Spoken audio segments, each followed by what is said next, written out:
Nadège, it's so great to see you. Thanks for joining us this morning. Thank you so much, Jeffrey. It's a pleasure to be here today. It's great. And I really wanted to tap into your research for IMPLAN.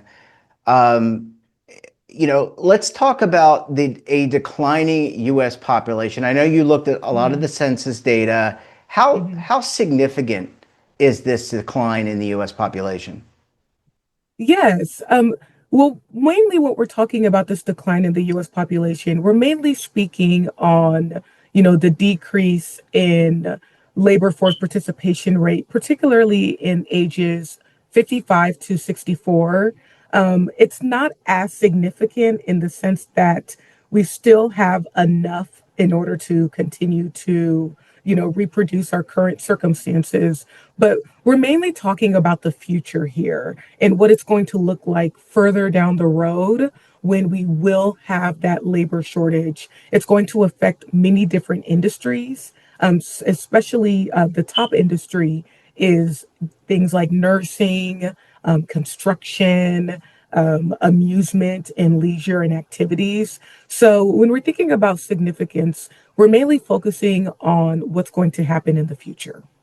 Yeah, and my understanding, and you can confirm this for me, is that the birth rate here in the States, and I think it is globally as well, has really gone down. So we're not producing as many babies or as many people as we had Yes. in with other generations. Correct. We're not. And also, another driver that's affecting this is that there is also a decrease in immigration. So we don't have that replacement rate. We have a decline in labor force participation, replacement rate, but we also have this decline in, vital industries that are not being able to be replaced by younger workers or an influx of younger workers that are coming into the country and filling those vital roles. And you mentioned nursing. One of the things that I've read about is this peak 65, which is a term for people that maybe not my generation, but they will, I think you alluded to this, that in the future we will have many, many people who are age 65. So nursing, long-term care, these Mhm. are some of the industries I think you mentioned that are going to be impacted by not having, we're going to need people to care for us. I can't put this all on my wife. Yes, exactly. Exactly. And your wife shouldn't have to have, and again, everyone else's and whatsoever, they shouldn't have to bear that extra burden. And you're absolutely right. You're going to see an increase in demand for those care services. So for nursing, like I mentioned, but other community care services as well, you're going to see an increase. And I don't know if you haven't already noticed, I'm seeing in my area an increase in retirement homes that are being built almost like this overnight. So those are the main sectors that you're going to see an increase in demand, but a shortage in the replacement of that labor force. Are there certain parts geographically of the country, of the United States, that maybe are going to be hit harder than others? I know the report mentioned California. That's obviously our largest state. But are there states geographically that are going to be more impacted than others because their populations have declined, or maybe their birth rates are down significantly and they need to get to work on that? Yeah, that's a good question. My analysis mainly focuses on the U.S. total overall. You will see you will see a form of shortage in those high concentration cities, such as New York, cities in New York and cities in California. But also, I want to focus on the rural communities as well in the Yeah. U.S. Because of the decrease in services already in the rural communities, those hospital services, the care services, you're going to see, and excuse me if I, you know, don't say if this is too harsh of a phrase, but a drought Yeah. in those types of services for rural communities, which means they're going to have to drive further, expend more gas, expend more resources just to get that care that they need. So I feel like they're actually a bit more vulnerable to those high concentration areas such as New York, California, Texas, and Florida, and also like larger cities in the Midwest like Chicago. Good old Chicago, the second city. I'm a big fan of Chicago, big streets. Me Um, too. I'm not a Cubs fan, but or a White Sox fan, but I know they love their sports. Let me. You brought up migration and people coming into the country. Let me ask you about. And I don't know if you got into this detail, but there are people, even since the pandemic, and now that people can work remotely, although businesses want people to come back to work in an Mhm. office. But people have moved around this country and seem to really be moving around. I live in North Carolina. I grew up in Baltimore. I spent some time in New York. My wife grew up here in Greensboro in North Carolina, went to New York, and now we're back here. There are a lot of people like us. That's going to have that migration also is going to have an impact. Yeah, yeah.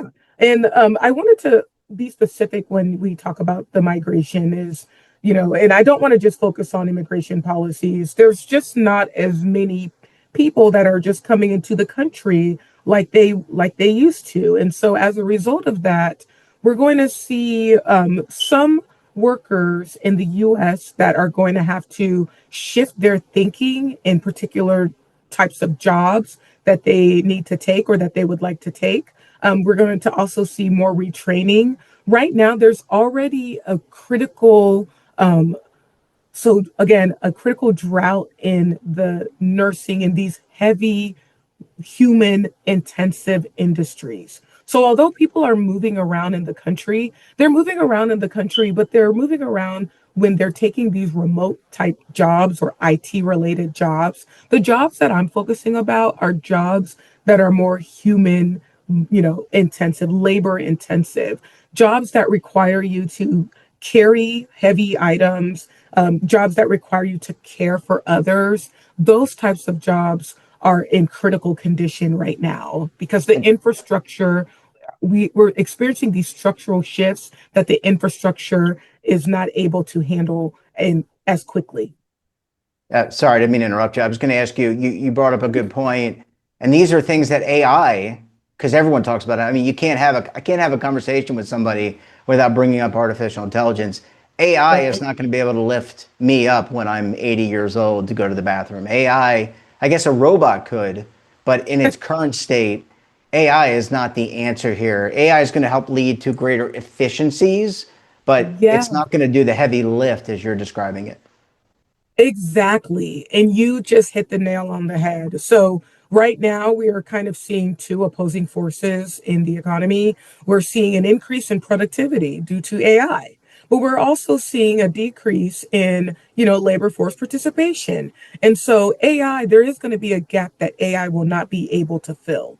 And so, when I look at AI, we're seeing these IT professionals, and we're also seeing all these other professionals in different industries that are seeing the significant rise in AI, and they're exiting the workforce because they don't want to retrain.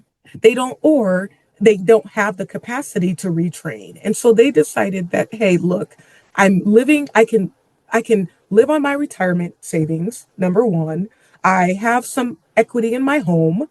And I'm at the highest point that I'm earning right now, which is, this is around the age that, they've already hit their highest average employee compensation.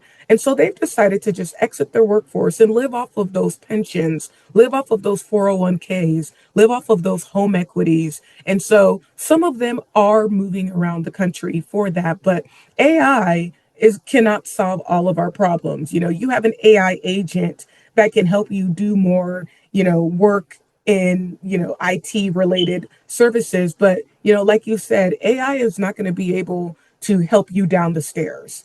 But we're also seeing an increase in this technology in which, a lot of older workers can use AI for certain activities.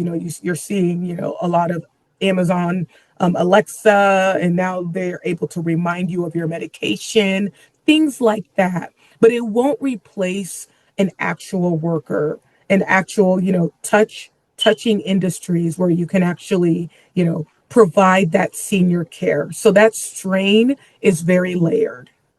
Yeah, I think this is without sounding overly dramatic, I think this is a big challenge that Mhm. and we're not the only ones. I know you looked at the US, but I have to think this is going on in other countries.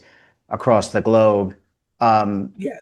Are there some, I want to finish off with some lessons for our public policymakers, both at the state, federal, and local level. Are there lessons? What do they need to be focused on? If you were sitting testifying before Congress at the Aging Committee, subcommittee, what would you Mm. tell them they need to focus on?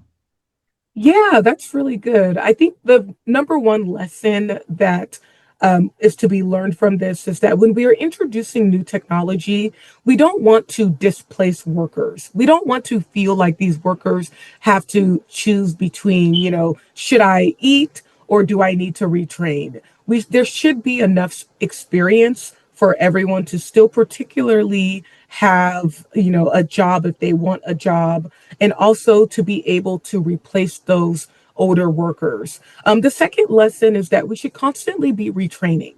Retraining is a very, very big factor right now, is that we don't have enough training programs. And so we're losing a lot of intellectual capacity. These older workers have a lot of knowledge, they have a lot of institutional knowledge. And when they're exiting the workforce and they're leaving and moving around, we lose that institutional knowledge. We're also losing, supervision, trade judgment, safety knowledge, a lot of these hazards and complex tasks that a lot of these older workers were participating and they were conducting. AI does not have that institutional knowledge. It doesn't have the ability or the heuristical knowledge to know, okay, when this occurs, we should do this. And when that occurs, we should do that. Another thing I wanted to mention is that a third lesson, and this is a real issue, is that we do have a replaceability problem. So we need to be careful on these vulnerable workers in vulnerable sectors. We need to keep an eye on those vulnerable sectors and ensure that we have enough, not just training, but also workers that are able to shift between different roles, but that don't require so much retraining as well. So those workers that are on, the line, the precipice, shall I say, of one job versus another, they should be able to move within industries without having to lose that institutional knowledge. Well, obviously, this is not going away. This is a challenge that I think No. we're going to have to work collectively to overcome. Nadège, it was great, Yes. great to meet you. Great research. And look, this needs to be continued. We look forward to having you back on the program again very soon. Thank you so much, Jeffrey. And I would totally love to come back on the program. Well, thanks for watching, and don't forget we're back again tomorrow morning with another great expert and another great topic. You can tune in right here Monday through Sunday at 7:30 a.m. Eastern Time. And don't forget to subscribe to our daily newsletter, The Morning Pulse, for all the news in one place, delivered directly to your email box. Check it out at our website.